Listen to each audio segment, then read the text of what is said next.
C'est officiel, le président cubain a entamé des pourparlers avec les Américains. Donald Trump a été très menaçant ces dernières semaines. Il a mis en place un blocus énergétique qui durcit les conditions de vie de la population. Des prisonniers politiques ont été libérés. Les derniers développements, c'est avec Clément Di Roma. Les rues du centre-ville de La Havane, presque désertes. Le blocus pétrolier imposé par Washington depuis 3 mois a plongé Cuba dans une profonde crise. Plus de 9 millions d'habitants subissent des coupures d'électricité et d'eau quasi quotidiennes sur tout le territoire. Les Cubains sont désespérés. On ne peut pas vivre sans eau et sans électricité.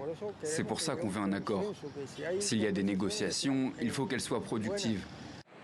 Face aux pressions américaines, le président a annoncé ce vendredi l'ouverture des négociations avec Washington. Ces discussions ont eu pour objectif de chercher des solutions par la voie du dialogue aux différends bilatéraux qui existent entre nos deux nations. Le chef du Parti communiste cubain confirme les propos de Donald Trump. Le président américain a assuré depuis janvier que de telles discussions étaient en cours, mais menaçait régulièrement les dirigeants de l'île d'un changement de régime. Il pourrait y avoir un changement de régime, pacifique ou non pacifique. Ils n'ont pas d'énergie ni d'argent. Ils ont beaucoup de problèmes humanitaires. Le pays était déjà en crise depuis plusieurs années.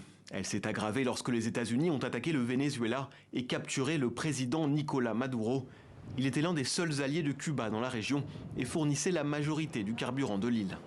Dans la capitale, les habitants espèrent un retour à la normale grâce aux négociations.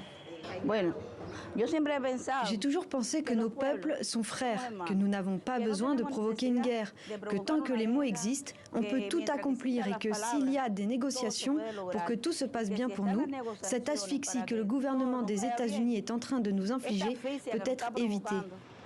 Ce jeudi, le gouvernement communiste a aussi annoncé la libération de 51 prisonniers politiques grâce à une médiation du Vatican entre Cuba et les États-Unis, sans donner leur identité ou le motif de leur condamnation.